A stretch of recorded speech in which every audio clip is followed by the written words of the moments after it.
جو رواج ہے مطلب کہ اس کی بہت اہمیت ہے، چونکہ یہ تاریخ کا ماخذ بن جاتے ہیں، اور اسی وجہ سے ضرورت اس بات کی بھی ہوتی ہے کہ پھر ان کا تجزیہ بھی کیا جائے، جائزہ بھی لیا جائے کہ کہاں تاریخ کو پس کیا گیا ہے، کہاں واقعات کو صحیح بیان نہیں کیا گیا ہے۔ اچھا، میری جو شکایت ہے کرامت سے وہ یہ ہے کہ کرامت کو یہ کتاب خود لکھنی چاہیے، کیونکہ جب آدمی خود لکھتا ہے تو ظاہر ہے کہ اپنے خیالات کو ایک جگہ جمع کرتا ہے، سوچتا ہے، غور و فکر کرتا ہے، اور اس کے بعد وہ لکھتا ہے۔ انٹرویو میں یہ ہوتا ہے کہ وہ پھر انٹرویو پہ جو سوالات پوچھے جاتے ہیں اس کا جواب جو ہے ان سوالات کی بنیاد پر ہوتا ہے، اور اسی لیے اس کتاب میں بہت تشنگی جو ہے وہ رہ گئی ہے۔ اور اس لیے ابھی بھی کرامت کو اس بات کا موقع دیا جا سکتا ہے کہ وہ ذرا وقت نکالیں، بیٹھیں اور اپنی یادداشتیں خود سے تحریک کریں، کیونکہ یادداشتیں تحریک کا مقصد یہ ہوتا ہے کہ انہیں خود کو ایک بار پھر ماضی میں واپس جانا ہوگا، اور یہ ماضی میں واپس جانا جو ہے کبھی کبھی تکلیف دہ بھی ہوتا ہے اور کبھی کبھی بہت خوش آئند بھی ہوتا ہے، اور آپ کو ایک اس کے اندر اس سے ایک نشہ بھی ملتا ہے۔ جب آدمی خود لکھتا ہے تو اس کی اپنی ذاتی خیالات، ذاتی افکار، وہ تمام چیزیں ہمارے سامنے آتی ہیں۔ اب اس کتاب میں جہاں اور بہت سی چیزیں ہیں، مجھے 2 واقعات خاص طور سے وہ بہت ہی مجھے دلچسپ لگے۔ ایک واقعہ تو یہ ہے کہ ضیاء الحق کے زمانے میں جب صحافیوں کی اسٹرائک ہو رہی تھی تو ڈان کے صحافی کا ٹرائل ہوا ماشاء اللہ کورٹ میں، اور ماشاء اللہ کورٹ کے جو ایڈمنسٹریٹر تھے، جو کرنل کو ہوں گے کوئی، انہوں نے کہا تم صحافی ہمیں کیا ڈراتے ہو؟ کیا تم سمجھتے ہو کہ ہم تمہاری اسٹرائک کی وجہ سے ہتھیار ڈال دیں گے؟ تو صحافی نے بہت ہی ٹھنڈے مزاج میں کہا نہیں جناب، بالکل ہم یہ نہیں کہتے آپ ہمارے سامنے ہتھیار ڈالیں گے، آپ تو جنرل اروڑا کے سامنے ہتھیار ڈالیں گے۔ تو یہ مجھے طنز جو ہے بہت ہی اچھا لگا، اور اس پہ اس صحافی کو 1 سال کی سزا ملی۔ اور دوسرا واقعہ جو کرامت نے لکھا ہے کہ یہ جنگ کے محاذ پہ گئے جہاں پر عام فوجیوں سے انہوں نے ملاقات کی اور ان کے جذبات کو دیکھا۔ اب ہمارے یہاں چونکہ بہت سی مت بنائی جاتی ہیں نا، مت یہ بنائی جاتی ہیں کہ یہ فوجی جو ہیں وطن کے خاطر لڑ رہے ہیں، شہادت کے خاطر لڑ رہے ہیں۔ یہ ساری مت اس وقت ٹوٹتی ہیں جب آپ ان لوگوں کے صحیح جذبات ان لوگوں سے سنیں۔ اور وہاں پر سپاہیوں نے یہ کہا کہ بھئی ہمیں تو اپنے خاندانوں کے لوگوں کا خیال ہے، ہمیں تو اپنے بیوی بچوں کا خیال ہے، ماں باپ کا خیال ہے، ہم لڑنے ضرور آئے ہیں لیکن ہمیں یہ فکر بھی ہے۔ یہ بالکل ایسا ہی ہے جیسا کہ پہلی جنگ عظیم کے بعد برطانیہ نے اپنے فوجیوں کے خطوط کو سینسر کر دیا تھا، ان کے گھر والوں تک نہیں پہنچایا تھا، اور اب وہ خطوط سامنے آئے ہیں جس میں فوجیوں نے بتایا ہے کہ ہم کوئی وطن کی خاطر لڑنے نہیں آئے ہیں ان ٹرینچز کے اندر سردی میں، جہاں ہم مطلب کہ بھوکے اور پیاسے ہیں، قریبی ہمارے شادی کی لاش بھی ہے، مطلب کہ ہمیں اپنے بیوی بچے جو ہیں وہ یاد آتے ہیں۔ تو یہ جو مت ہے، یہ ساری مت جو ہے وہ ٹوٹ جاتی ہے کہ کس طریقے سے پروپیگنڈے کے ذریعے سے ریاست جو ہے یہ مت بناتی ہے اور اصل لوگوں کے جذبات جو ہیں ان کو چھپا دیا جاتا ہے۔ اور تیسری بات جو کرامت نے کنکلوڈ کیا ہے اس کتاب کو، وہ بھی بہت مطلب ہے، اور وہ کنکلوژن جو ہے وہ یہ ہے کہ مسلمان اپنی سیاست کے سلسلے میں ہمیشہ جذباتی رہے ہیں، انہوں نے کبھی عقل کا سہارا لے کر سیاست نہیں کی ہے۔ چاہے وہ خلافت تحریک کو آپ دیکھیں کہ خلافت تحریک کا کوئی تعلق ہم سے نہیں تھا، لیکن ہم کتنے جذباتی ہو گئے تھے، اور پھر اسی خلافت تحریک کے نتیجے میں ہجرت تحریک بھی تھی، ہم مطلب کہ اپنے ملک کو چھوڑ کے، اور یہاں بھی جو یہ کہا جاتا ہے نا کہ ملک قوم سے محبت، دیکھیں ملک قوم سے کوئی محبت نہیں تھی، ہجرت کر کے ہم جا رہے تھے افغانستان جا رہے تھے کہ افغانستان میں جا کے ہم ان کی فوج لے کے واپس آئیں گے، تو یہ ہے کہ وہ بھی پورا کا پورا جذباتی تھا۔ اسی طریقے سے ہم نے بائیں بازو کے تحریکوں کے اندر بھی زیادہ تر جو مارکسزم کو لیا ہے اس کو بھی جذباتی طور کے اوپر لیا ہے. وہ بھی ایک رومانس تھا, اس کے اندر بھی ہم نے عقل کے ساتھ اس کو نہیں لیا, مارکسزم کو پڑھ کے ہم نے نہیں سیکھا, نہیں لیا. ایک نتیجہ اس کا یہ تھا کہ اسی وجہ سے ہماری جتنی بائیں بازو کی تحریکیں ہیں وہ روز بروز ٹکڑے ہوتی چلی گئی, چونکہ بنیادی طور پہ انہوں نے, میرا جہاں تک خیال ہے کہ انہوں نے مارکسزم کے ماخذوں کو نہیں پڑھا تھا, اور انہوں نے محض ایک رومانس کے تحت اس کو اختیار کر لیا تھا, جیسا کہ مذہب کو اختیار کر لیا جاتا ہے. میرا اپنا یہ خیال ہے کہ مسلمان قوم دو قسم کی یعنی وجہ سے جذباتی بنی ہوئی ہے. ایک تو مذہب نے اس کو جذباتی بنایا ہے, اور دوسرا شاعروں نے اس کو جذباتی بنایا ہے. لہذا مذہب اور شاعر یہ دو ہمارے رہنما جب تک جذباتی طور پہ اس قوم کو گمراہ کرتے رہیں گے, ہم عقل کے ساتھ کبھی بھی سیاسی تحریکوں کے اندر شامل بھی نہیں ہوں گے, ان کو سمجھے کے بھی نہیں. اس لیے میرا یہ خیال ہے کہ کرامت کی اس کا جو کنکلوژن ہے اس کتاب کا, اس لحاظ سے اہم ہے کہ انہوں نے یہی کنکلوژن دیا ہے کہ ہم جذبات کے ساتھ ہم نے بائیں بازو کی تحریکوں کو بھی بنایا, اور بائیں بازو کی تحریکوں کو بھی انہی جذبات کی وجہ سے تباہ بھی کیا, ان کو ہم نے بگاڑا بھی ہے. تو یہ ایک سبق سیکھنے کی ضرورت ہے. ویسے یہ ہے کہ تاریخ سے کم از کم ہم کوئی سبق نہیں سیکھتے, تو چاہے ہم لکھتے رہیں, کہتے ہیں نا کہ لکھتے رہے جنوں کی حکایات کوچکا, ہر چند اس میں ہاتھ ہمارے قلم ہوئے. ہاتھ قلم ہوتے رہیں گے, یہ حکایات کوچکا ہم لکھتے رہیں گے. لیکن میرا یہ خیال ہے کہ چاہے کرامت کی اور تفصیل سے کتاب آئے, دوسرے لوگوں کی کتابیں آئیں, یہ بہت اچھا ہے کہ آنی چاہیے, لیکن یہ قوم کو جذبات سے نکالنے کا کام جو ہے یہ ہمارے دانشوروں کا کام ہے, سیاستدانوں کا کام نہیں ہے.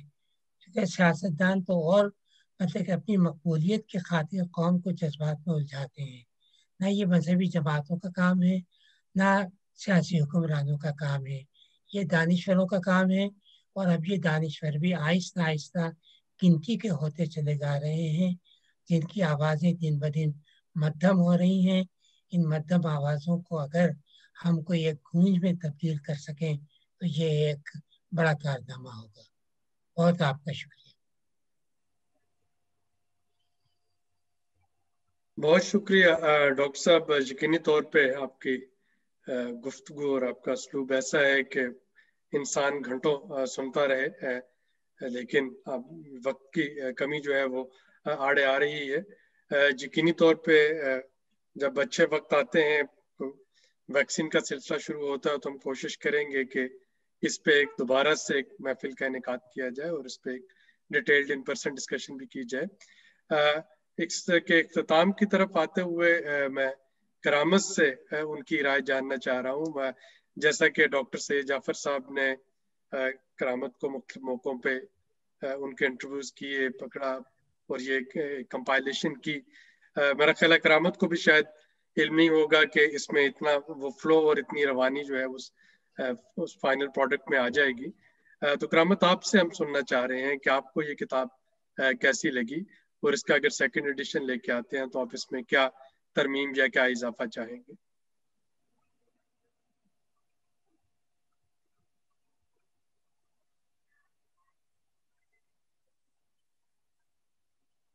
جی کرامت, ہم آپ کی آواز نہیں سن پا رہے. آپ میوٹ تو نہیں ہیں لیکن آواز نہیں سن پا رہے ہیں. ابھی سے کرامت نے اپنی آواز کو گم کر دیا.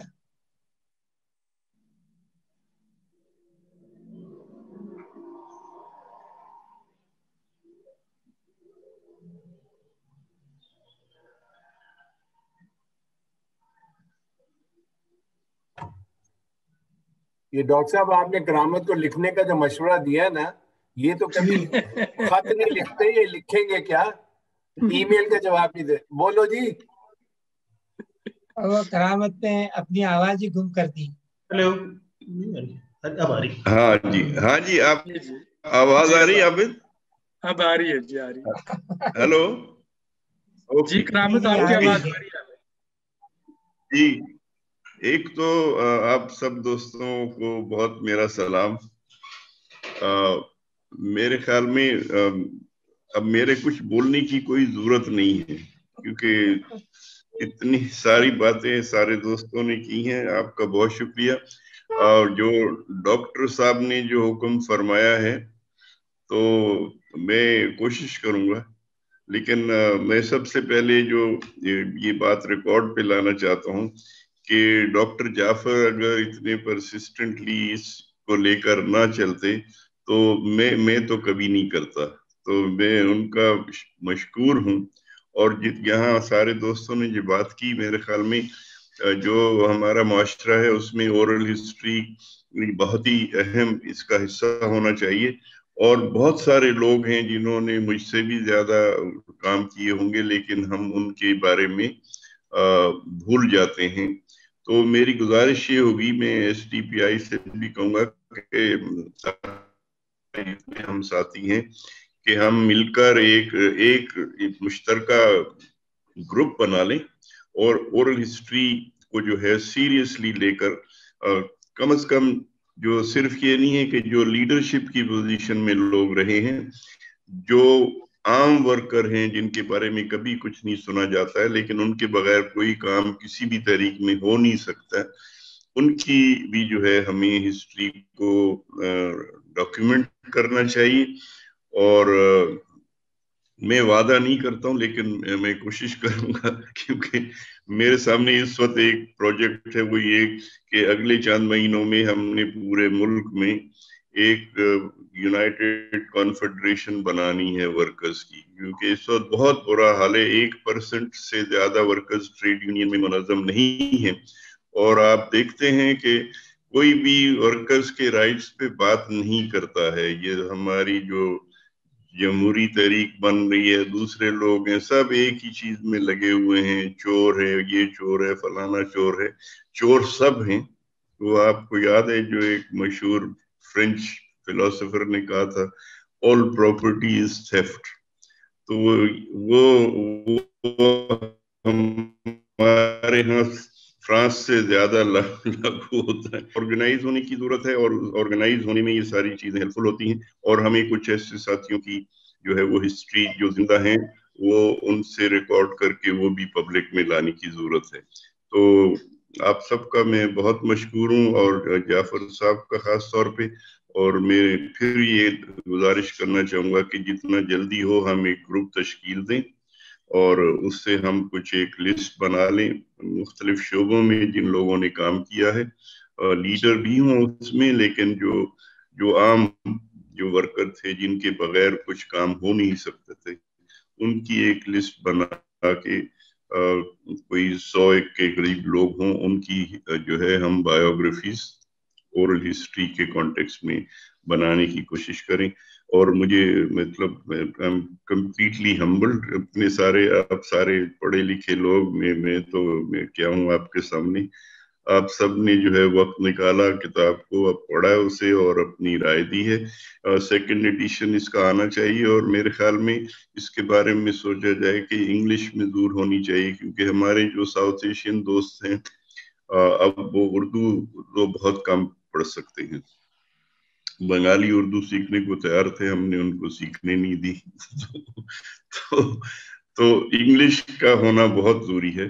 اس کے بارے میں بھی کچھ آپ دوست مشورہ کریں کہ کیسے کیا جائے، کیا بیسٹ ہوگا. اس میں اس جو اردو ایڈیشن ہے اس میں کچھ اور چیزیں شامل کی جائیں یا اسی طرح کر دی جائیں، اور اس پہ جو بھی رائے بنے. لیکن میرے خیال میں وہ بہت ضروری ہوگا، اور وہ پورا ساؤتھ ایشیا کے حوالے سے، جہاں ہمارا خیال ہے کہ جب تک ساؤتھ ایشیا کے لوگ اکٹھے نہیں ہوں، اس میں سب سے اہم بات ہے کہ لیبر موومنٹس اکٹھی ہوں تو ان کو ایک دوسرے کے ایکسپیرینسز پتہ چلنے چاہیے.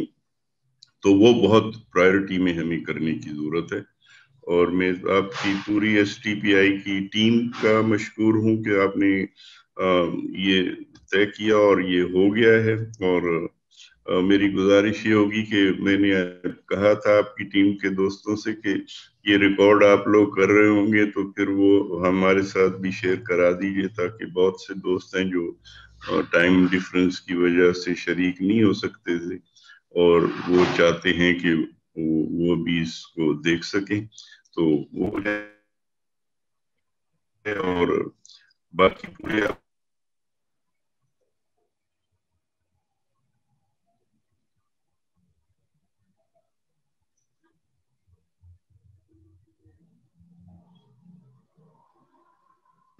جی کرامت آپ کی آواز پھر دب گئی. انشاءاللہ مل کے چیزیں کرتے رہیں گے. بہت بہت شکریہ آپ تمام ساتھیوں کا، بہت شکریہ. بہت شکریہ کرامت. اور یہ صرف ایس ٹی پی آئی ہی نہیں بلکہ اگر آپ دیکھیں اپنی سکرینز پہ جو لائیو فیس بک پہ جا رہی ہیں اور ہمارے ایس ٹی ٹی وی پہ، وہ تو ہے یہ پینل. جب میں نے اس کو پہلا پینل رکھنے کا سوچا تو مجھے بار بار یہ متنبع کیا گیا کہ جو صبح 9:15 بجے لوگ جوائن نہیں کریں گے ورچولی. اس وقت بھی 55 پارٹیسپینٹس میں دیکھ رہا ہوں اپنی اسکرین پہ جو کہ سن رہے ہیں، اور 9:15 بجے جوائن کر کے آخر تک 55 پارٹیسپینٹس جو ہیں شامل رہنا. یہ ہم فزیکل سیشن میں بھی نہیں کر پاتے تھے. مارننگ سیشن جو ہیں وہ ہمیشہ ویک جایا کرتے تھے، اور اس کے علاوہ جو لائیو فیس بک پہ دیکھ رہے ہیں وہ علیحدہ سے ہیں. اس کی ریکارڈنگ بھی چل رہی ہے. میں صرف کنکلوڈ اس بات پہ کرنا چاہتا ہوں کہ اس کی جو سب ٹائٹل ہے امن اور سماجی انصاف اور جمہوریت، تو اگر آپ ایس ٹی پی آئی سسٹینیبل ڈیولپمنٹ، اگر ہمارا آپ ویژن مشن سٹیٹمنٹ دیکھیں تو پائیدار ترقی کی ڈیفینیشن ہی ایسے معاشرے کا قیام ہے یہاں پہ امن ہو، یہاں پہ سماجی انصاف ہو، اور یہ جمہوری اقدار کے بغیر نہیں آ سکتا. اور جو اس وقت ہمارے ویورز ہیں مختلف سوشل میڈیا پلیٹ فارم سے، تو میں صرف اس بات کو دوبارہ دہرانا چاہتا تھا کہ راہ گزر تو دیکھو کا انتخاب جو ہے یہ بنیادی طور پہ ایس ٹی پی آئی کے مشن اور اس کی جو ویژن سٹیٹمنٹ ہے اس کی ایک ری انفورسمنٹ ہے کہ اگر ہمیں ایک ایسی سوسائٹی چاہتے ہیں جس میں امن ہو، جس میں سماجی انصاف ہو، جس میں باہمی رواداری ہو، وہ اسی صورت میں ممکن ہوگی جبکہ ہم یہ راہ گزر تو دیکھو جیسی جو کتابیں ہیں، جو کرامت جیسے جو لوگ ہیں، اور کرامت نے بجا فرمایا کہ اور بھی بہت سے لوگ ہیں جن کو سننے کی ضرورت ہے، جن کو سیکھنے کی ضرورت ہے. بدقسمتی سے جو تعلیمی اداروں میں جو اسٹوڈنٹ یونینز کے بین کے بعد جو ڈی پولیٹیسائز کیا ہم نے ایجوکیشن کو، اس کی ایک خمیازہ ہم یہ بھگت رہے ہیں کہ معاشرہ جو ہے وہ ایک طرف تو اوور پولیٹیسائزڈ ہے، لیکن وہ اوور پولیٹیسائز جو ہے وہ ایک ڈاگمیٹک فارم میں ہے. جو اپنے آپ کو چیلنج کرنا تھا، جو اپنے آپ کو ایجوکیٹ کرنا تھا، جو وہ سلسلہ بند ہو چکا ہے. تو اب ہم بلائنڈ فالوورز ہیں، یا تو ہم ہیں یا ہم کسی کے ساتھ یا ہم بالکل نہیں ہیں. اور وہ جو ایک اپنی تعلیم و تربیت کا سلسلہ تھا جو کہ اسٹوڈنٹ یونینز، لیبر یونینز کی شکل میں ہمیں ملتا تھا، اسٹڈی سرکلز کی شکل میں ہمیں ملتا تھا، بدقسمتی سے جب سے وہ بند ہوا ہم نے دیکھا کہ معاشرے میں جو ایک بتدریج اس میں ڈیگریڈیشن جو ہے وہ آتی جا رہی ہے. اور ایس ٹی پی آئی نے یہ کوشش کی کہ ہم اس کو ریوائیو کر سکیں. میری ٹیم جو ہے وہ ایک گروپ فوٹو لینا چاہ رہے ہیں. اگر جنید آپ بھی اپنا کیمرہ آن کر لیں، مریم ایک گروپ فوٹو، اور اس کے بعد پھر ہم اس سیشن کو بند کریں گے. میرے پاس 2 معذرتیں بھی ہیں جو کہ لوگ نہیں جوائن کر سکے کوشش کے باوجود. آئے رحمان صاحب اور احمد سلیم اور بھی بہت سے ساتھی، اور اس میں پیورلی ایس ٹی پی آئی کی ٹیم میری لاجسٹک غلطی ہے. دونوں سیشن ہم نے پیرالل کر دیے.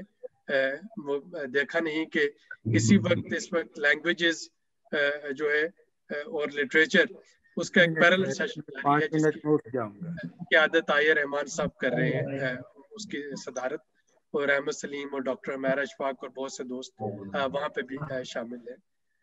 تو گروپ فوٹو اور اس کے بعد ہم آپ سے اجازت چاہیں گے. یہ کرنا ایک چاہ رہی جعفر جی عابد سلیری صاحب کہ یہاں چونکہ بار بار ذکر ہوا کہ اس کتاب کا ترجمہ انگریزی میں ہونا چاہیے، تو میں صرف اپنی طرف سے یہ عرض کرنا چاہوں گی کہ بہت اچھا ہو کہ اگر یہ سندھی میں